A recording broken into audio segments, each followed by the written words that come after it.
Assalamualaikum warahmatullahi wabarakatuh.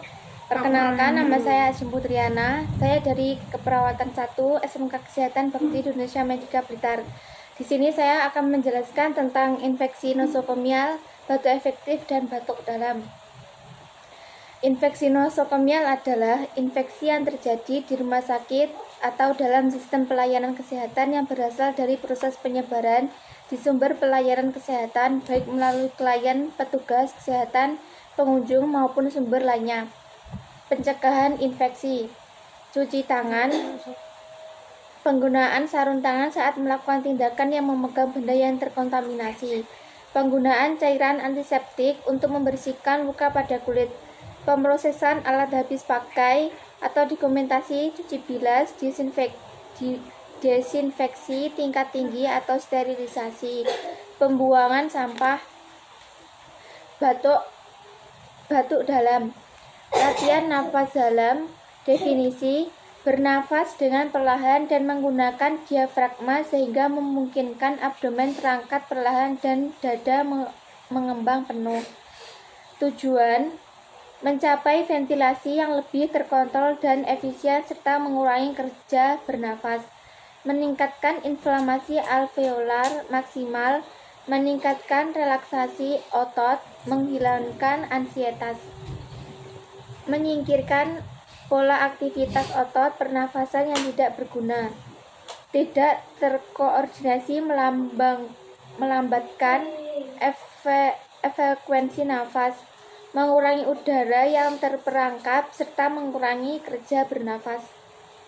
Indikasi: 1. Klien gangguan paru obstruktif dan restriktif. 2.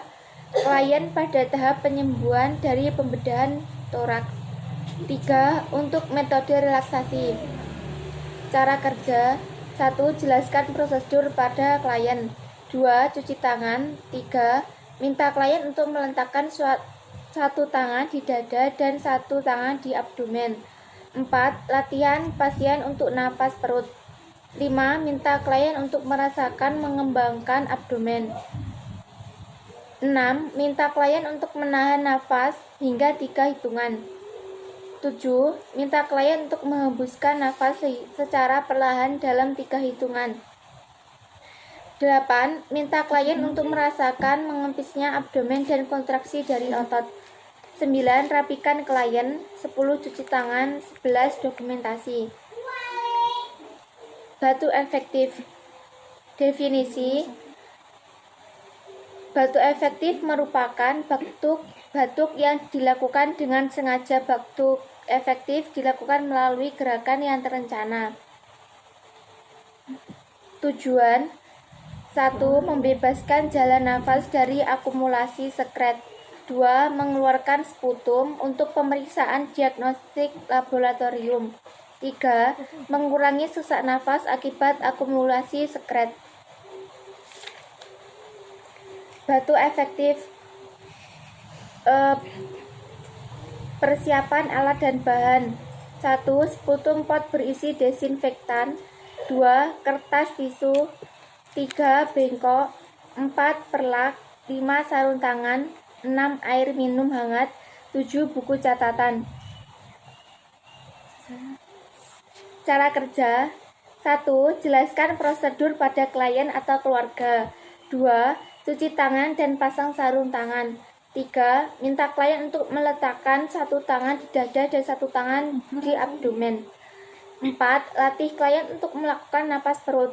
5. Minta klien untuk merasakan mengembangnya abdomen. 6. Minta klien untuk menahan nafas hingga 3 hitungan. 7. Minta klien untuk menghembuskan nafas perlahan. 8. Minta klien untuk merasakan mengempisnya abdomen dan kontraksi dari otot. 9. Pasang perlak dan bengkok. 10. Minta klien untuk melakukan nafas dalam 2 kali. Yang ketiga, inspirasi, tahan nafas, dan batukkan dengan kuat. 11. Tampung lendir dalam sputum pot. 12. Bersihkan mulut dan hidung dengan tisu. 13. Berikan air minum hangat kepada klien setelah prosedur dilakukan dan rapikan klien. 14. Cuci tangan. 15. Dokumentasi. Sekian penjelasan dari saya. Jika ada kurang lebihnya mohon maaf. Wassalamualaikum warahmatullahi wabarakatuh.